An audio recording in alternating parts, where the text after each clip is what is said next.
Thank you so much. Of course, a bit of hiccup. Thank you. Thank you very much, Susan. Although advertised as a webinar, we felt that the panel format will be more beneficial and engaging. So before we dive into what I'm sure today is going to be a very stimulating discussion, I would like to set out how this panel is going to work today. So pretty much in the next 15 minutes, Janis will introduce the panelists, and each panelist will have 3 minutes to provide their opinion on a particular topic. The next 15 minutes will take the audience through a set of provocation questions to stimulate the conversation. As the panel progresses, please, if you have any questions, post them on the chat, as Joanne will monitor the chat and will select a number of questions to be open for discussion from the floor. I'm sure there will be many questions. However, we are on a tight schedule, as I say, and we will have only 15 minutes for questions from the floor. However, the unanswered questions will help us and Joanne to wrap up the panel and suggest future steps and directions. I will then come back to share with you the upcoming events hosted by the New South Wales branch, and we'll close the webinar. I now pass on to Janis. Actually, I should do the poll. Shouldn't we? Yes. Okay. Yes. So first of all, I would like to find out how many in the room today are actually education-focused roles or not. If you don't mind trying to answer our poll. How do I share it? Do you know, Janis? It's on the screen. It's on the screen. Oh, I don't see it myself. Okay. Thank you. I've never done a poll. All right, that's fantastic. 75%. Yeah, it's a good range. Lovely. Great number of participants so far, 88. That's fantastic. Okay, so I guess, yeah, we're sitting at around 75 to 80 range. That's lovely. It seems like the message has gone out through our channels of marketing and promoting this event. And obviously, we'll hope to have more of you attending our upcoming events. So I think I can close the poll at this point. Yeah, we're sitting at around 70. Thank you. Lovely. Over to you, Janis. Great. Thanks, Corina. So welcome, everybody. And welcome to you all, whether you are education-focused academics or you're not. You may be here to learn more about it because it might be a career path that you're looking to take. You might be at an institution that is looking to introduce these roles. So whoever you are, welcome. I hope that both the panel discussion and some of our provocative questions will definitely get you thinking. I'd like to start with the panel. As Corina mentioned, we've got we've got 5 panelists, broadly broken up into 4 key themes that we thought are a good starting place for us. So I'd like to introduce our first panelist, who is Mr. Collins Fleischner. Collins is the team lead for academic and education-focused development in the portfolio of the Pro Vice Chancellor Education and Student Experience at UNSW. Collins is also completing a PhD researching on the rise of education-focused academics in the sector. So over to you, Collins. Thank you, Janis, and thank you everyone for coming today. It's a real pleasure to be here. Just a bit about the emergence of EF roles in Australia in the next couple of slides. So if you've been reading the trades over the last couple of years, you may have noticed an uptick in the number of articles about education-focused roles. Many explanatory factors have been suggested for the rise of education-focused roles. In Australia, for example, these include declining public funding, institutional competition in league tables and rankings, higher student participation rates, both domestic and international, as well as increasing expectations related to educational quality, are seen to be exerting pressure on the prevalent conception of the academic role as a balance between teaching, research, and service and engagement, or the 40-40-20 model. In short, as a system, we are needing to teach more students to an ever higher standard with less money and greater oversight. Next slide, please. And so whatever the reasons for their emergence, EF roles are on the rise. The first graph shows you that EF roles are on the upward trajectory. That's the yellow line in the first graph. This is based on the Department of Education's data, and I do apologize, I've not had a chance to update it post-pandemic, but anecdotal evidence at UNSW and elsewhere suggests this trend is likely to continue. Whilst EF roles comprise less than 10% of the academic workforce in 2018 in Australia, they represent the fastest growing academic group in the sector. You can see in the second graph, the total number of EF academics grew nearly 400% compared to more modest growth in teaching and research roles. And in addition to their rapid growth, I think most notable is the breadth of that increase. In Australia, over 30 Australian universities have introduced the role, and all but one of the GO8s. And we can see this trend internationally as well. I've just listed some examples there of other universities internationally that have the EF role. Next slide, please. So in Australia, each institution has conceptualized the role slightly differently, as exemplified by the nomenclature you see on the screen here. At UNSW, we call these roles education focused with 2 S's, which I think is the British spelling. I think what we see here is a commonality of purpose, but a diversity of expression. For the most part, institutions have framed EF roles as opportunities for staff to focus their energies on the educational mission of the university, with differing arrangements related to workload, scholarship, and career progression. Next slide, please. The EF role represents both a conceptual and practical shift in the way academic work is understood, valued, and performed. And that shift presents both opportunities and challenges. Although there is still only a very small literature on EF roles in Australia, we're seeing common themes emerging related to the experiences of academics in these roles.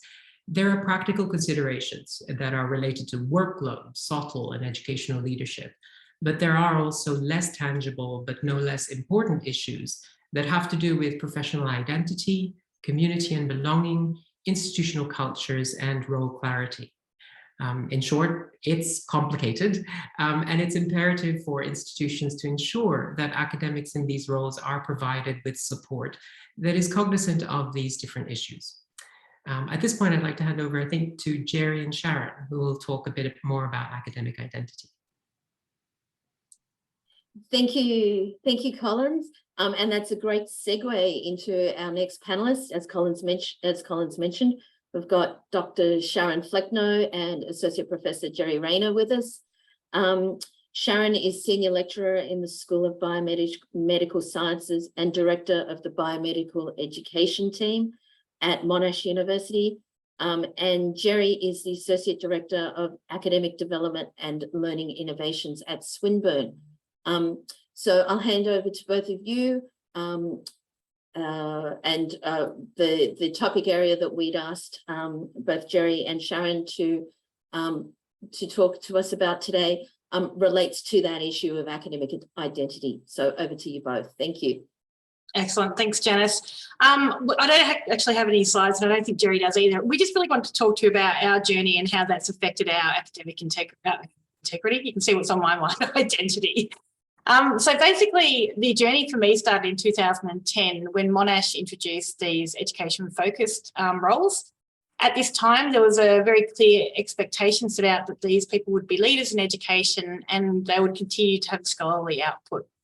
So myself, amongst a number of other staff in our area, decided that this was worthwhile taking a bit of a plunge into. And we went into this education-focused role, not really knowing what it would become. Monash was one of the early adopters of this, and we didn't really know where it would go. At the time, we came together as a community practice, and we really wanted to explore how that would affect, how this transition would affect our identity as an academic. So what we did is we did some reflective journals. So there were 8 of us in the group. We did some reflective journals and then analysed those journals for emerging themes. And some of the themes that came out of this work, which was published in 2017, was that going into the positions, we had a number of concerns. And one of those concerns was how we would be perceived by the rest of the academic community, whether or not there would be opportunity for career progression and things like promotion, or whether it would be a dead-end job. Could we go back to a TNR position perhaps? How we would engage in education research when we didn't have the skills necessarily to do that. We'd been discipline-based previous to that. And whether the university was actually going to use this as a way to potentially get rid of us in the future was a big concern initially in those early days. So although we were excited about the roles, we did have a high level of skepticism and a high level of anxiety about them. However, through these narratives we wrote and these reflective journals we kept, we did see that over time that our 8 participants all found that they had a shift in their academic identity and they felt that this was a positive thing. So there was an increased confidence and self-efficacy associated with these positions, or they thought there would be opportunity at least for this to happen. So our identity as successful academics strengthened. People said that they felt that the title better described what they did as being an academic that was heavily involved in teaching. It allowed people to become more of an educational leader than they had been able to become before and to be the driver of major educational change. These staff all undertook educational research, they all disseminated at conferences and they all published in journals. So as a result of all of this, and as a result of the matrices that Monash put forward, all of these 8 staff got promoted at least once, if not twice, within this period of time since these positions came in. So from my point of view, when we're looking at academic identity, it's strengthened my own academic identity. I feel more successful in the role I'm doing, but I do believe it's a little bit dependent on how the university has set it up. And I'm going to hand over to Gerry to speak about it from a different perspective now. Thanks, Sharon, and thanks, Collins, as well. It's a great segue. In many respects, it really reinforces what Sharon was saying around the processes Monash adopted back in 2009, 2010, which is when I took up my role. I was still an academic in biology, in biological sciences, and it kind of, in many senses, for us, validated the work we were doing, our passion for teaching and learning, our attempts, pretty clumsy attempts at scholarship. And also the extent to which we could engage with others. And as Sharon referenced, there was a core team. We called ourselves the best team. We weren't necessarily the best team, but we were a biology education specialist team. And we co-published a paper that Sharon first authored around academic identity and that kind of liminality that existed for us as we kind of emerged into that new landscape. And I think it's really important, and just reinforcing what's been said, is to identify the intent of the role. And I think in the early days of ERA and kind of the nature of what universities were seeking to do, lots of universities have the roles. They're called, as Colin said, a variety of different, if you like, nomenclatures, and therefore there's a diversity of perspectives around what these academics do. And I think in my own institution, and moving from Monash for 20 years and now into Swinburne, and emerging into that landscape and the conversations that the university here is having at Swinburne around what will be education specialist roles, I think, the importance of identifying the career pathway. As Sharon said, we're all promoted at least once, in my case twice, over a 5 to 6 to 7 year period. And the great opportunities that came with opportunities to collaborate, to be involved in the OLT grants process, and to reap the benefits of a central body that provided the funding and the recognition and the reward around those roles. So I think thinking about what the institutions need to do is, what's the intent of the role? Is it about raising the stakes and status of teaching?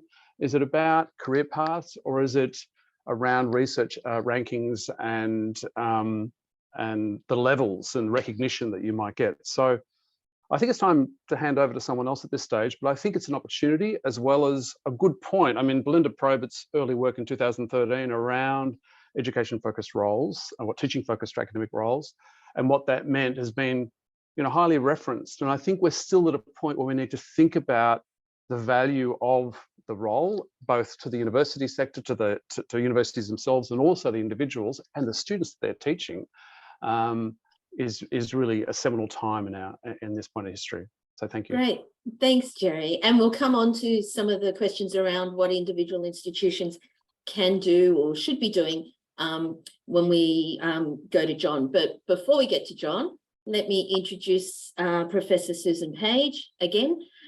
Susan is Director of Indigenous Learning and Teaching at Western Sydney Uni. So over to you, Susan. Thanks, Janis. Look, so in trying to put together this short thing, I was trying to think about think back on my career, and really it's been much more a wild goose chase than anything thought through or orderly. I started my career at a time when Indigenous academics were very few on the ground. There aren't enough of us now, but there were very few back then. And so that meant I had lots of opportunities. So I put my hand up for things like, program coordination. I eventually did deputy head of school eventually, associate dean roles. And now I'm currently the director of Indigenous Learning and Teaching here at Western. Teaching, though, has always been the thing, teaching and learning has always been the thing that anchored my kind of thinking and my practice. It's been a driving force for me. So in those spaces in between the named roles, if I looked back on it, I set about building a set of skills. So I did program design. I designed a new, along with the team, I designed a new Indigenous Studies major at Macquarie, for example. I did committee work. Who doesn't love committee work? I know lots of people don't, but actually sitting on learning and teaching committees taught me a whole lot in my early career. And now, of course, I guess I contribute maybe more than I did in those earlier days. I did projects, and I'll tell you a little bit more about that in the next one. I developed skills in online teaching before people were doing so much online teaching at institutions where online teaching wasn't the go. And more recently, I worked on developing a micro-credential. And, so I'm kind of constantly building skills and things that can be popped onto CVs, but also that give me a great deal of pleasure. And so if I think about like research and qualifications, you'll remember I started my career at when I first started my career, I had an undergraduate degree. That was it. Jumped into learning, jumped into teaching, very quickly realized I was completely out of my depth. Enrolled in a master's degree and did a master's, an education-focused master's. I did a really small research project in my first academic role at University of Sydney. It was funded by a small school grant, and then we got a very small, also ARC Indigenous funding grant. One of the first papers from that project was published in Heard in 2000. So I'll tell you how long I've been doing this. And it's still cited, it's still cited around me about the place, much to my surprise. And so I have also, alongside those practical things, I've built a research career, I guess. I've applied for grants, I publish consistently. Some of my work sort of veers off into Indigenous higher education, but it's all relatively teaching related. I apply for things like Learning and Teaching Awards. Early in my career, I applied for awards at university level, and more recently, ANUT awards. I do things like, at this point in my career, I do things that I think contribute back into the social learning and teaching area. So I work with the ANUT on the Indigenous, the Neville Bonner Award. I review journal papers. I guess we all do that, but I do think that's really important. And I present my work around and about the place, as you can see I am today. So I think that's probably enough to give you a bit of a feel for what I do, but and on to the next person. Thanks, Susan. And so bringing up the lead, but not the least, is Professor John Randal. John's Director of Teaching Intensive Academic Career Pathways at the Victoria University of Wellington. So over to you, John. Thank you, Janis. Tēnā koutou katoa, everyone. So in these few minutes, I'll just do a quick pass through some of the institutional structures that I think we need to ensure EFs thrive. I think it's critical to bear in mind the various groups of individuals that need to understand the role and its purpose and its value. Obviously, the academics on the pathway, but also their managers, so heads of school or similar. Those who are responsible for the promotion process, so university leadership needs to understand, and I think also non-education focused academic community also needs to get what we're doing here. They will become managers in the future or university leaders, or they may themselves wish to join us on these education-focused pathways. I think the promotion process is critically important. We need to get this right, and we need to manage the work that staff are doing in relation to a clear career framework. So letting everyone know what it takes to be at a certain level on an education-focused pathway. The promotion process needs to be aligned to that. And I've said on the slide there, in theory and in practice, we need to operationalize it in a way that, in the same way that we describe it. Sharon described beautifully the skepticism and anxiety that she experienced switching to an education-focused pathway. And that is absolutely the point I'm trying to make there, that the pathway needs to be trusted. And I think elements of that, in order to get that trust, it needs to be appropriately calibrated and behave in the way that people would expect relative to the non-education focused pathways. I think decisions need to be transparent. I've got bravery in inverted commas there. I was prior to switching to our education focused pathway last July, I was a senior lecturer on the principal pathway. And I think it's the people who managed that switch, I think, had to be confident in their own decisions and being able to justify them. I think we need to clearly signal that this framework is different to non-EF roles. And of course, a teaching workload is a critical parameter that our managers have some control over. I've seen some comments in the chat asking about workload. If we're teaching too much, we don't have time to do the other critical elements of these roles. In my view, connectedness within our institutions is absolutely critical. And I think there are various ways of ensuring this. Contributions to projects, I think, is something that we should be really aiming for at school, faculty or university level. These are visible, these are measurable, and I kind of like the thought of someone in a promotion committee meeting saying, oh yes, that was incredibly helpful for me and my staff. So I think those projects are valuable. The scholarship also gives visibility, but I think also puts at least some of our output into the language that promotion committees are used to. Looking at academic publications and work, and then ensuring that we, within our education focused communities, are connected with other academics at our institutions, sharing our challenges, sharing our practices, sharing our scholarship, so that, again, it sort of builds this understanding of what the role is and what the value of it is. I shall stop there, and I look forward to further conversations. Great, thanks, John. And that question of community, both within our own institution, but also across institutions, we will get to a bit later on. So thank you for preempting that. So now we're going to move to our provocative questions. A couple of these we have deliberately written so that they are quite provocative. So please, audience members, don't read anything into the questions. We just wanted to try and get some action and some responses. And it's already great to see there's some fantastic chat coming up in the chat function. So please keep that going. So for the panel members, I will throw a question to the panel. If you want to put your hand up, obviously using the little icon, I'll know who to throw to first, but please, any and all panelists, please jump in on any of these questions.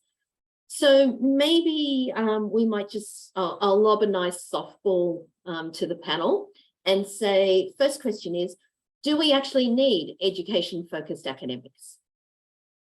So who'd like to take the softball?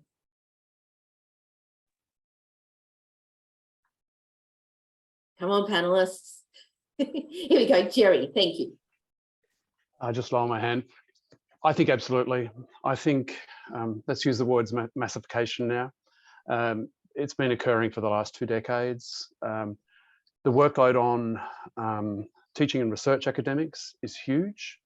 It's recognised, it's crucial, and the last 2 years have really demonstrated that we can pivot, and I'm sorry I use that word again, we can pivot to totally online learning and totally online teaching, or to hybrid, or to high flex, or to blended. And we're all doing this in different ways across institutions, but something has to give.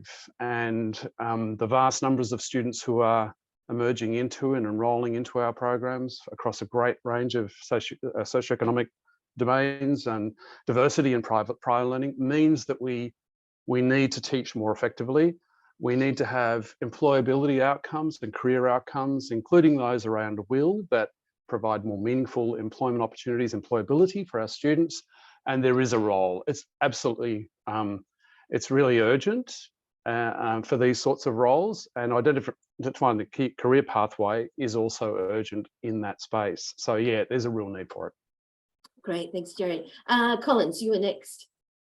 Yes, thank you. Just to build on what Gerry was saying there, I think the short answer is yes, because although far from perfect, if done right, the EF role is able to meet the needs of the different stakeholders involved, for staff, for students, and as well as the institution as a whole. I think for staff, it enables them to focus their energy on education and be recognized for their educational contributions, and that is written into their work arrangements. For students, hopefully that means a higher quality education. And for universities, it just allows more flexibility in terms of managing their academic workforce. Great, thank you.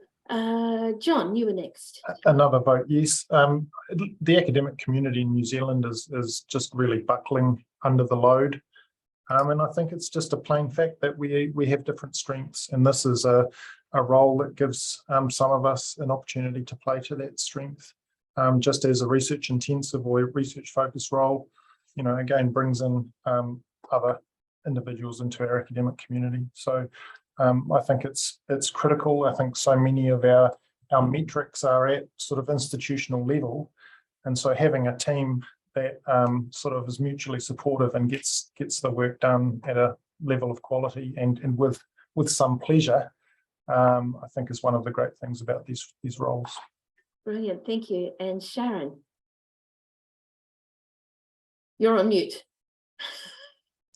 I lowered my hand, but not my unmute. The only other thing I wanted to add was I think that we probably have always had something that is a bit like an education-focused role, whether it was named that or not. Particularly before at Monash, before the EF roles were there, the staff that became EF were already doing these roles. They were just called underperforming TNRs. So I think that if we're going to really think about what we need and what we have always had, we need to be able to recognise these people. So this is one way of recognition, but also by allowing them to feel better about themselves, but also for the academics around them to recognise it. I think that you've got more ability to drive change. And I know that in the last 10 years or so since we've had education focused roles at Monash, I feel like the change in the way we deliver education has really skyrocketed for the better. So I think these roles have great value. Brilliant, thank you, thank you. Next provocative question. I think we've got time possibly for 2 more. So next provocative question. How do we know that education-focused academics are making a difference?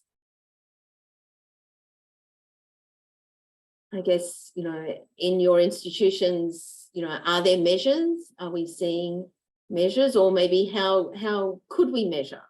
Because we all know what gets measured gets attention. So, Sharon. Yeah, perhaps I don't have a way to measure it, but I do, just based on what I was just saying before, I know that there's been major change in the way we deliver education. The biggest changes that our school has ever seen has happened since these education-focused roles came about, and the fact that we can network and we can discuss and bounce off ideas off each other, but also the ability to then attend conferences without the guilt associated with taking time out to go and listen to an education presentation. All of these things have come about since education-focused roles, and although it's not measurable, I know deep in my heart that this is coming out because of it. That's all I really. Lovely. Thank you, Sharon. John. I was asked this by our Chancellor recently, and I said we look at the size and the diversity of the community. I think that's a measure of success. And I think looking around the university at the learning and teaching projects that are going on and seeing education-focused staff involved in them is surely making a big difference. You know, turning our expertise on our own problems, you know, I think is something incredibly valuable, and something that with, you know, prior to these roles, it was hard for a university to do. Actually, it was so outwardly focused. Thank you. Susan. There you go. I wasn't on mute. I think, I'm sure we could measure. I think we probably ought to be careful when we ask the question about measuring. But what is it that we might be measuring? I mean, we could get trapped into measuring, I don't know, student outcomes, student success, those kinds of things. Happiness, the student happiness, which we already do. I think if we are going to measure, then we have to measure the richness that education-focused folk bring to the field. And so that's not just measuring on quantitative kind of numerical indicators. It really is about more of the subtle stuff, the dissemination, the uplift in all of our colleagues from the people who are skilled in teaching and learning. I look around this room and I see some people who I know do fantastic work that helps all of their colleagues, their research focused and their, you know, just their ordinary research teaching colleagues. And so I think it's a question about being careful about what we decide that we're going to measure. Thank you. And Collins. Yep, I was just going to add, I think John and Susan had covered it really, that the measures will depend on who you ask. I think that's partly the complexity of the role, where I'm sure that in some institutions, the most important measure for them is the financial bottom line. You know, it depends on who you ask within the university. And then for others, it's the improvement in rankings. But then for others, it's about the educational change that is able to be enacted because you have a group of highly engaged academics focused on education. So I would say it really depends on who you're asking within the institution. Great, thank you. Now, just briefly, our final provocative question, probably the most provocative question, and it's something that I definitely don't believe is currently the case anyway, but I will ask it. So will education-focused academics ever be more than second-class citizens within academe? And I would argue that, of course, we're not even to start with, but have to put the provocation out there. Collins. This one, at UNSW, we've got a relatively good program of supporting academics, but this is the one that's most tricky, I think, because culture, institutional culture can be so ambiguous, and what comprises culture. I think, yes, but with ongoing effort, it is possible for EFs to be not treated as second-class citizens, because I think, but with ongoing effort related to, I think culture is perpetuated in the large and the small. In the large, in terms of the promotions policies, the awards, the workload formulas, and then also in the small, in the sense of those everyday interactions. I was once in a meeting, and when the topic of education focused roles came up, a colleague, an academic, snorted derisively, and I thought, yeah, it's that kind of stuff that, you know, obviously behind that snort is a whole, you know, their idea of what an education focused academic is. So I think it is possible, but you have to attend to all of those large and small ways that culture is perpetuated inside institutions. Thank you, Collins. Susan. I think Sharon touched on this. It's that, unfortunately, I think that the teaching focused roles kind of came out of a desire to fix up people who weren't doing enough research.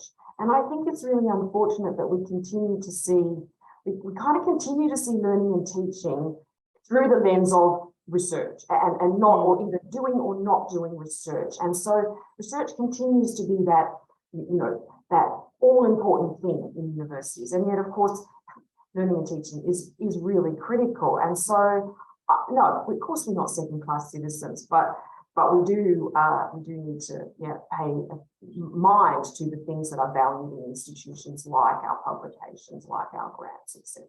I suspect. Thank you, John. I could see the pandemic making a difference here. Actually, I don't think I've come across an academic over the last 3 years who feels like they've had an easy time, and so that sort of, I think that consciousness that the teaching side of our roles is incredibly challenging. It's hard to do well. Our students are changing around us in ways that we don't really understand. Gives education-focused academics a genuine opportunity to lead over these next years, and I think our colleagues will appreciate us for that. If we can actually help them with issues of student engagement and academic integrity, and what is my value add in my classroom, that sort of that divide, I think that mutual appreciation will follow. Thank you, Gerry. And just to reinforce what everyone else has said, I think it depends on the eye of the beholder. In fact, I think our students value our role. If you're researching a practice and you're looking at the literature, you've got a background, a discipline in what you're teaching. That's extreme value. I think we're recognised by our colleagues in the teaching and research area. If they're T&R academics, they value our role. The institution values our role if we are identified and if there is a career path. So I think it really depends on how we think of ourselves too. And it shouldn't just be that we see ourselves as undeserving or undervalued, but as many of us have said, we have been recognised, we have gained promotion, and it really is up to us to kind of, I think, not just shine the badge, but also, and don't feel poorly done by. You have a role, and it's within your realm, I think, to have an impact and be recognised for that moving forward. Great, thank you, Gerry. So I hope that's got I can see that throughout both the panel presentations, but also through the provocative questions, the chat function is going off, which is great. So I'm now going to hand over to Joanne, who has the wonderful joy of picking out some of the pearls, the questions that have come through the chat, and open it up to the panel as well. So over to you, Joanne.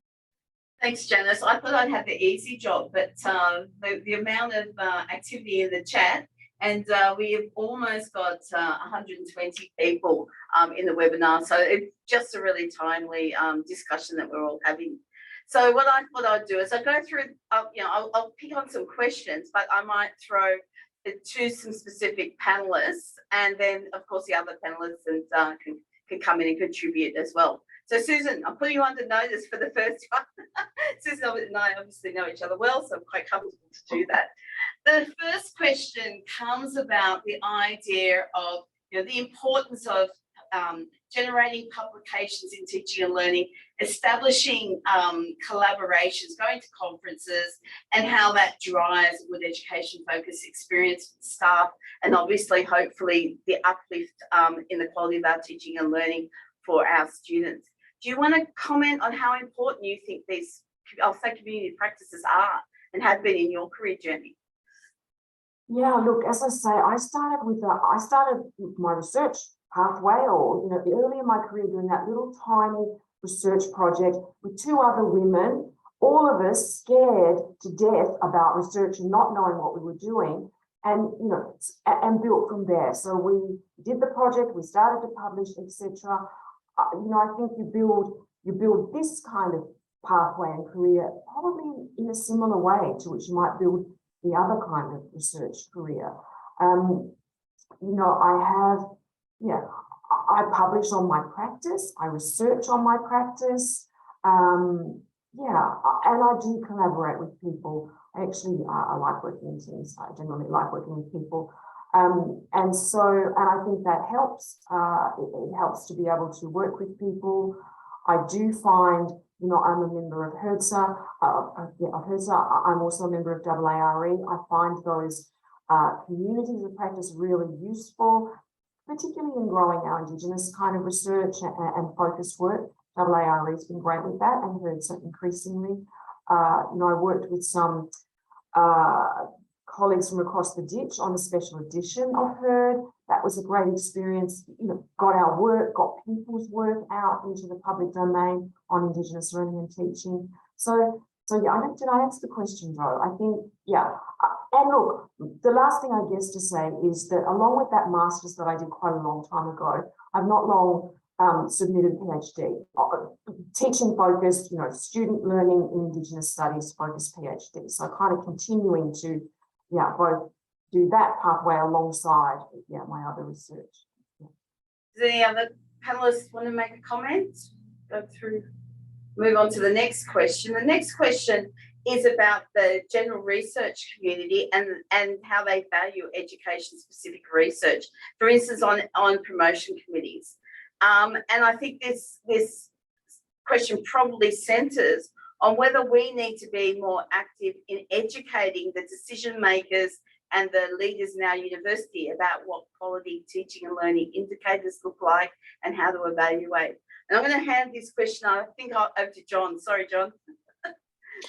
Yeah, and I did try to cover off some of those issues in what I said. I think it's absolutely critical that those decision makers understand the role. You know, and I do think the research, at least initially, ought to help them get their heads around how to compare these two different tracks.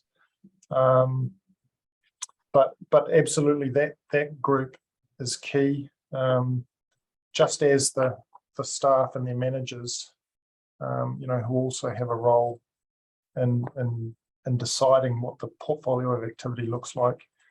You know, need to understand it, need to do it in the right ways and the right amounts. Yeah. Thanks, John. Anyone else on the panel want to make a comment about that? That's about, you know, us being proactive and, you know, explaining to deans or whoever who are, you know, making recommendations about promotions, opportunities, and so forth. And I know that's something at Western we're working quite hard to give some visibility and to support to our university leaders. The second question is. Hang on, Joe. I think Collins has a comment. Oh, sorry. You're on my record button. That's the record dot. Collins, yeah. Thanks, Susan. Just to say, Janis, just to say, in terms of that educative piece for panel members on promotions committees, for us at UNSW, part of it that one of the things we've done is prepared questions around education that help them to understand what kind of questions can I ask to interrogate the education case of this academic who's coming up for promotion. Because yes, there is some way to go in terms of having the same kind of implicit knowledge of good quality in education as there is in research. And just as another thing is, as the EF community grows, for us at UNSW, we have more than 400 now. We are then able to try and ensure that there is an EF on promotions panels so that they can ask those questions or advocate and explain, you know, yeah, but it depends on what the size of your education focused community is at your institution. Yep, thank you. The next question, Sharon, I'm going to put you under notice. The next question is about that uplift. And the question here is about that, you know, some teaching focused academics are spending around 70% of their time teaching, and it's difficult to develop that trajectory in scholarship. Would you like to comment about the support, at least in, you know, your institution, and how things, you know, might be done differently or similarly if someone was starting on their journey? Oh, look, this is a really tricky one. I haven't got it right, and I don't think that many of us would have it right. The time that it takes for education and teaching is just far underweighted in any rubric that they seem to give us. So, for instance, our workload model's recently been redone. They're giving us between 5 and 10% allocated to our teaching, that would be great, to our research, but the time that they give us per activity associated with teaching is far underestimating the time that actually goes into it. So you can see that 5 to 10% that you might get to spend and dedicate with your research quickly gets gobbled up.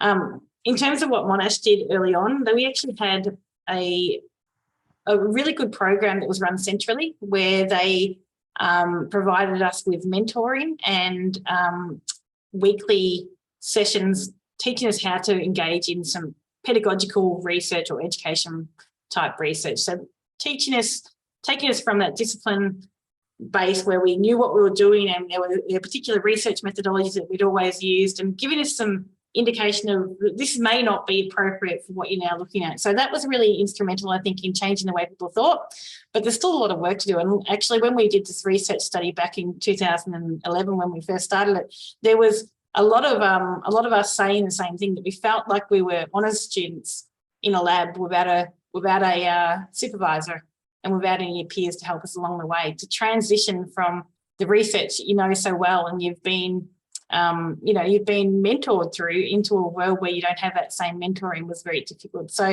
I don't know that we've got it right. We certainly don't have enough time to do it, to do the research component. But having had that initial helping hand with getting out some of the research methodologies under our belt was really instrumental. Does anyone else in the panel want to talk about that sort of uplift? You know, a lot of people changing from their traditional disciplines across into doing, you know, scholarship teaching and learning. I can't see, sorry, the record button's sitting right on top of where the hands go up, so I'm a bit struggling. Okay. All right, the next question is going to have to be our last one, because we do want to talk about some next steps. And as I said, it's been such an engaging chat and number of people here that I think there is some momentum here to do something beyond just doing a webinar for HERTSA, and I do want to touch on that. The last question is really about the diversity of the work, and there's a comment here about marking. And I think that's an interesting comment here around, you know, the role of things which often we see as repetitive and mundane, but part of our work as a teaching focused academic, and how that actually integrates into say a work plan or something like that, to be able to understand the diversity of the academic of the teaching focused role. So I'm going to hand this question probably over to Gerry, and it's probably around articulating what the actual work of a teaching focused academic is.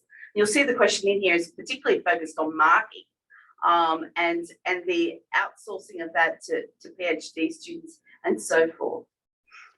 It's a great question. Workload around marking, moderation, authentic feedback. We did it for many years. If you've got big units, you typically have a teaching team, and if you're unit convening or coordinating, then you'll have a bunch of sessional academics, demonstrators, we used to call them, teaching associates or teaching assistants. Hopefully they're funded to the extent that they can get professional learning to value add to the quality of the marking, the moderation, the assessment load, and the authenticity of the feedback. If you're moving into or moved into an education focused role, then you'll still be expected to mark, because you want to see and be aware of the innovation, the use of technology, you know, the concerns we have around academic integrity, and what we're hoping to mark in an authentic way around student learning and validation of their student learning.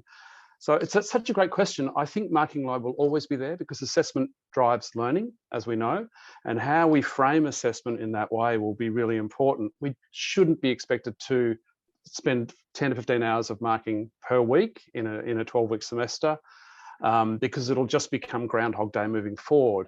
But there needs to be the support provided by universities, by the structures within schools and faculties, departments, to be able to, for an education focused or teaching specialist person, academic, to be able to share best practice about assessment and marking innovation, to disseminate that and to drive it forward. I haven't answered the question really well, but we recognise it's a constraint. Yeah, look, I agree, Gerry. And you often learn when you're marking, you know, what your students are actually reflecting back on you as well. So Yeah, look, as I said, we've got lots and lots of questions in the chat, and we will get to them. But we did want to sort of wrap up today about some of the next steps that at least the New South Wales branch of HERTS have been kicking around, and about whether or not going forward that HERTS may want to put together an Australasian special interest group for education-focused academics. And of course, we started off with that question from the chat about the importance of a community of practice. And that community of practice is linking us together because we are obviously very, very passionate in this area, but also acknowledging that some universities are also having their own little networks or big networks in some cases operating as well. So what we are thinking about is putting forward a special interest group to HERTSA on education-focused academics or staff. It will be obviously a network that not only will be providing, professional development, mentoring, support, even just within our New South Wales sub-branch, we've got a little broader network of people there, and we're tapping in on each other's expertise. This is quite a great group here that we may be able to think about doing some academic work about developing academic capability frameworks and uplifts and seeking grants and research in this space.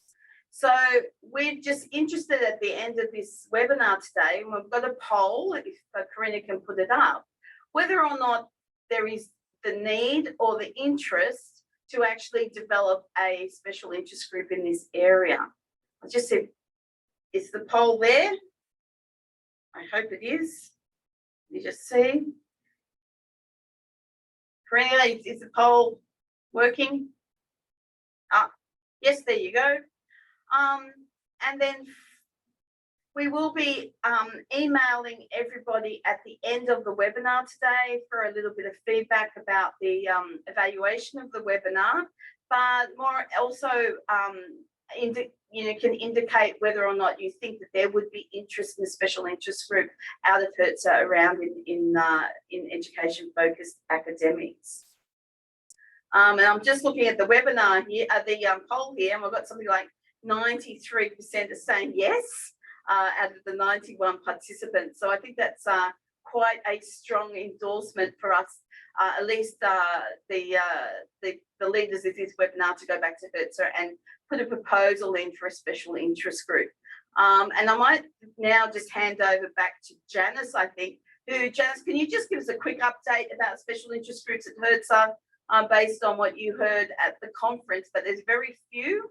And so I'm hoping that this one may be something that's quite active, and as a group we can drive some change. And I'll hand back to Janis. Thanks, Jo. So currently at the moment, HERTSA have 3 special interest groups. The third one, which focused on education in, from memory, it was the health sciences area. It was ratified at the recent HERTSA conference in June, which many of you may have been at. If we do go ahead with this idea of a special interest group focused on education focused, we'd be the 4th. And what we'd be looking to do is to establish the group over the next 12 months, obviously hold some events.